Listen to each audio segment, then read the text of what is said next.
Olá, bem-vindos todos ao canal do YouTube do SEMI. Hoje a gente vai falar sobre um tema muito importante que Jesus nos passou, que é o maior mandamento. Que Ele esteja conosco, que nos inspire aqui, que a gente consiga ter um entendimento melhor possível sobre a mensagem que Ele nos passou. Está no capítulo 11 do Evangelho segundo o Espiritismo, itens 1 a 15. Qual é o maior mandamento? Jesus nos disse, Amar a Deus sobre todas as coisas e ao próximo como a ti mesmo. Vamos entender essa frase em todo o seu conteúdo? Quem é Deus? A gente acredita que Deus é o Criador de tudo. É aquele ser, que criou todo o universo em todos os sentidos. A parte material, a parte energética, a parte espiritual. Ele criou tudo e deu harmonia a esse tudo. Uma harmonia que ele mantém com justiça e amor. Isso é Deus. E que são essas coisas, então? É o universo, É todo esse universo, isso que eu descrevi aqui. E amor? O que é amor? Amor é o maior sentimento. O sentimento mais forte de todos aqueles e que serve como uma espécie de cimento que une todas as coisas, dando a elas a possibilidade de se desenvolverem, de evoluírem. E quem que é o meu próximo? Toda a humanidade. A começar por aquele que está ao meu lado, minha família, meus amigos, meus companheiros de trabalho, de estudo. Mas, hoje, ainda mais com os recursos de comunicação que existe, a gente pode considerar que toda a humanidade realmente é nosso próximo. Todos estão próximos de nós. De repente eu consigo me comunicar com uma pessoa lá na China, nesse segundo. Então, o meu próximo está em todo lugar. Mas quem sou eu? Esse a ti mesmo. Quem sou eu? É importante também a gente entender bem quem somos. Tudo isso, então, dá um entendimento dessa frase maravilhosa, desta lei que Jesus nos colocou. E, para o entendimento da lei, a gente deve começar exatamente pelo entendimento de quem cada um de nós é, quem eu sou. Para isso, dentro da nossa seara espírita, a gente busca o entendimento realmente do nosso eu. Quais são meus erros? Quais são meus defeitos? Quais são minhas qualidades? Aonde eu me encaixo nesse mundo? Como eu quero me desenvolver nesse mundo? De uma forma muito profunda. Esse é o entendimento de quem sou eu. E a partir desse entendimento, eu vou poder expandir esse meu relacionamento, esse meu amor ao meu próximo. E tudo isso vai me possibilitar viver em harmonia nesse universo que Deus criou. É simples assim e tão complicado, Afinal de contas, não é fácil a gente vivenciar esse amor maior de Deus na nossa fase atual.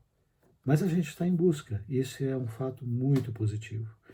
Estamos em buscas e já com a percepção de que, ao atingirmos esse desenvolvimento, passo a passo, a gente vai atingindo também a felicidade, que é o objetivo de cada um de nós. Eu vou ler uma parábola que se relaciona a esse amar a Deus sobre todas as coisas e ao próximo como a ti mesmo, que é a parábola que Jesus falou sobre o reino dos céus. Ele disse assim: o reino dos céus é comparado a um rei que quis tomar conta aos seus servidores.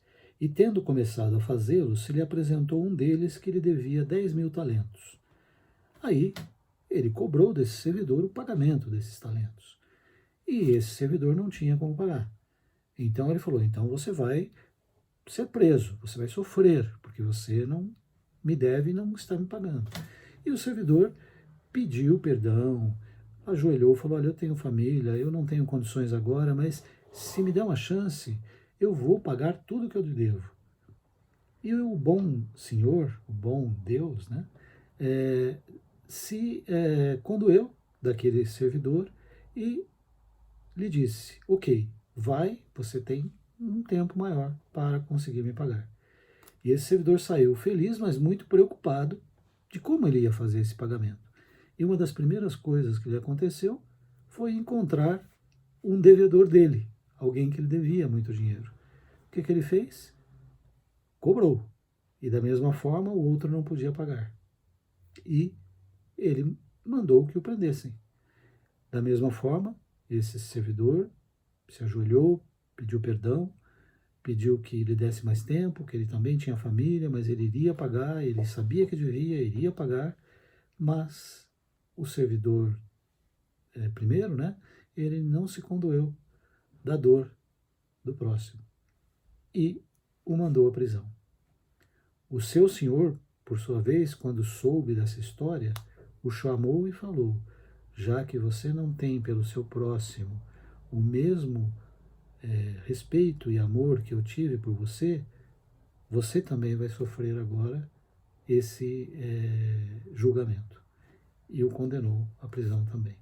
Então, o que Jesus quis dizer com isso, né? Que nós, ao lidarmos com o nosso próximo, a gente precisa saber perdoar. Na mesma medida com que a gente quer ser perdoado, porque também erramos, a gente tem que perdoar aos nossos devedores ou inimigos, porque eles são, como eu disse, nossos próximos, né? Como Jesus disse, aliás, todos são nossos próximos, né? Então, vejam que a lei de justiça divina é muito perfeita. Na mesma medida com que julgamos, seremos julgados. Se a gente perdoa, seremos perdoados. Se não perdoamos, não seremos perdoados. Uma outra parábola, um outro episódio que Jesus descreveu, né, e os seus apóstolos relataram no Evangelho, é a situação do dai a César o que é de César e a Deus o que é de Deus. Os fariseus, querendo testar Jesus, né, lhe fizeram essa questão da seguinte forma: Senhor, sabemos que sois verdadeiro e que ensinais o caminho de Deus pela verdade, sem considerar a quem quer que seja, porque não considerais a pessoa nos homens. Dizei-nos, pois, vosso conselho sobre isso. É-nos permitido pagar o tributo a César ou não pagá-lo? Eles estavam dessa forma testando Jesus. Por quê? Os judeus naquela época eram revoltadíssimos com os impostos que eles pagavam a César, que eram escorçantes, eram muito ruins para eles. Então eles tinham muito ódio dos romanos. Então Jesus, que pregava, né, a evolução, o desenvolvimento do povo, né, e lógico o povo judaico se entendia nesse desenvolvimento, não aceitaria ele colocar uma posição dizendo não, paga o imposto para César, simplesmente, dessa forma. E isso era um perigo, né? Uma armadilha para Jesus. E se ele fizesse o contrário, dizendo não, não paguem o imposto, ele estaria se colocando contra a lei romana e poderia da mesma forma ser punido. Então era uma armadilha para Jesus. Jesus percebeu isso e falou, olha, me mostra uma moeda, né? E a moeda, lógico, era cunhada naquela época, tinha a imagem de César. O que ele falou? O que está nessa imagem aqui, né, nessa moeda? Ah, é César. Né? Essa foi a resposta dos fariseus. Pois então, dai a César o que é de César e a Deus o que é de Deus. Dessa maneira ele separou as nossas obrigações perante a sociedade e a matéria, né? E as nossas obrigações em relação a Deus ou em relação à nossa espiritualidade, né? Vejam como Jesus era extremamente inteligente, lógico, não poderia ser diferente, né? Mas como ele colocava as coisas de uma forma que aquele povo rude pôde entender isso. E para nós hoje ainda é tão real isso, né? Nós também precisamos continuar aprendendo a separar ou a equilibrar aquilo que é de Deus e aquilo que é dos homens. E dentro disso entra a questão da lei, né? A lei maior que ele nos falou é essa lei do amar a Deus sobre todas as coisas e ao próximo como a si mesmo. Mas a lei dos homens, ela não considera exatamente dessa forma, né? Existem variações muito grandes das leis, né? Se a gente pegar qualquer lei humana, jurídica, tem muitas variações, inclusive durante os séculos, que foram variando, né? A nossa Constituição, por exemplo, ela foi promulgada em 1988, antes existia uma outra, e na época do Império certamente tinha uma outra, e existem variações que acontecem nas leis dos homens. Já a lei de Deus, ela é uma lei permanente. Ela existe desde o começo do universo e mantém esse universo coeso. É a lei chamada lei natural, né?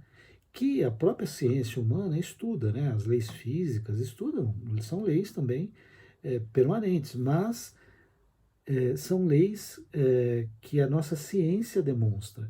Existe a lei moral, que é uma lei que a gente não consegue, da mesma forma, demonstrar a sua perenidade, né? Por exemplo, a lei do amor é uma lei extremamente perene, demonstrada por Jesus, né? E ele é realmente o maior modelo. Se a gente quiser fazer a balança, né, de como agir entre a lei dos homens e a lei de Deus, basta perceber como Jesus agia, entender na sua vida, né, como ele agia no dia a dia. E a gente vai ter esse fiel da balança entre as leis humanas e as leis de Deus, né? Entre elas essa principal, que é a lei do amor, né? No início, nós seres humanos começamos lá naquela época das cavernas, tal, a gente era praticamente só instinto. A gente não tinha uma necessidade assim, ou não tinha presente em nós o sentimento do amor, né? A gente tinha o instinto da necessidade de se aproximar do outro para o processo de reprodução, né? Mas com a evolução, o instinto se transformou em paixão, que já é algo, digamos assim, um pouco mais evoluído, mas também ainda muito egoísta e muito ligado à parte material, né? As paixões humanas, elas nos prendem à matéria. Já o sentimento de paixão sublimado, desenvolvido, chega-se ao sentimento maior do amor, que é um sentimento que não é personalista, que não é egoísta, é um sentimento que faz o contrário disso, ele une as pessoas, ele, como eu falei, ele é o cimento, né? Ele vai criar uma ligação perene entre cada ser humano. Então essa lei do amor veio a ser valorizada e demonstrada principalmente por Jesus, né? Que pegou aqueles ensinamentos que haviam sido codificados por Moisés, nos 10 mandamentos, e transformou em uma lei única e principal que envolve todas as outras, né? Mas que demonstra exatamente esse caminho que ele veio nos mostrar da evolução, através da prática do amor, mais especificamente da misericórdia e da fraternidade. Jesus demonstrou isso sempre, misericórdia, aprenda a perdoar o seu irmão, né? E fraternidade, aprenda a agir de forma fraterna, aprenda a agir de forma caridosa. Jesus deu o caminho para nós. E a gente pode dizer ainda que a gente tem mais um benefício agora. O Espiritismo veio nos trazer o conceito da reencarnação. Com a reencarnação, a gente ganha ainda um ingrediente a mais, né, nesse processo. A gente vai praticar fraternidade, vai praticar misericórdia, que não são processos fáceis da gente conseguir, mas a gente sabe que se a gente não conseguir nessa encarnação, a gente vai ter outras. As oportunidades, né, o perdão de Deus, né, que a gente estava falando, ele é eterno. Nós vamos recebê-lo sempre sim, até aprendermos a praticar realmente essa caridade, esse sentimento de uma forma plena que Jesus veio nos propor, né? Então a reencarnação é um outro aditivo a esse nosso processo de evolução. E todos nós temos esse germe dentro de nós. Então, por mais que pareça, às vezes, quando a gente olha o mundo, né, que o amor parece que não vai vencer, né, não é assim. Infelizmente, para aprendermos, a gente tem que sofrer. E vamos sofrer bastante ainda, porque a humanidade ainda tem muito desse egoísmo, né, desse sentimento de paixão, de prisão às coisas materiais muito forte. Então, enquanto isso não mudar, a gente ainda vai passar por esse processo. Mas aí entra um outro fator importante, a fé. Existe uma parte da nossa sentido de evolução, né? Nosso entendimento da evolução que depende da fé, porque ela não pode ser demonstrada, né? Como tudo começou, da onde tudo vai, como é exatamente Deus, tem coisas que ainda estão muito longe da nossa compreensão, né? E para isso a gente precisa da fé. A própria reencarnação, eu não consigo provar o processo reencarnatório num tubo de ensaio, né? Mas a gente pode perceber pelas mensagens que recebemos, acreditando nos espíritos, olha a palavra, acreditando, fé, naqueles espíritos que vieram nos dar as suas mensagens, se isso faz sentido, se isso é racional para nós, a gente vai poder ter a aceitação dessa mensagem, que é a fé, né? E que vai nos impulsionar. Então, veja, a gente já está aí com várias ferramentas, né? Nós temos o ensinamento de Jesus maior, a lei de amor, né? Nós temos a reencarnação, nesse nosso entendimento. Nós temos a fé, né? Que nos leva à frente. Então, são vários móveis, né? Que nos auxiliam no processo de evolução. Essa evolução, gente, ela vai ser sempre individual. É responsabilidade de cada um de nós. Não adianta eu ficar olhando e falando, não, aquela pessoa precisa evoluir. Não, quem precisa evoluir sou eu. Eu preciso olhar para mim e falar, eu preciso evoluir, eu preciso ser melhor. Porque cada vez que eu me melhoro, é como aquela gota de água do oceano, que quando eu agrego lá, ela vai adicionando. Nem parece, porque o oceano é tão grande, mas ela está adicionando. Então, essa nossa capacidade que nós temos de evoluir, de nos melhorarmos, à medida que eu faço, à medida que o outro faz, à medida que todos fazem, é que vai trazer para a humanidade esse novo modus vivente, né? Onde a humanidade vai sair dessa situação de expiação, de provas, né? Como eu falei, tantas dificuldades que nós passamos, para um mundo onde a felicidade vai reinar de uma forma muito mais plena. Um mundo regenerador, onde as pessoas terão a noção exata do que é ser fraterno, né? Não só a noção, o entendimento, mas a execução realmente da fraternidade entre si, né? Esse é o caminho, gente, para todos nós. Que bom e que alegria a gente poder hoje, como espíritas, entender esse processo, né? Porque ele nos dá muita esperança de que a gente é capaz, de que a gente pode sim chegar à felicidade, né? Jesus nos mostrou o caminho, Kardec nos fortaleceu com o Espiritismo, nós estamos, cada um de nós, aprimorando, mas temos que lembrar que ainda dentro de nós existe o egoísmo. E ele tem que ser combatido.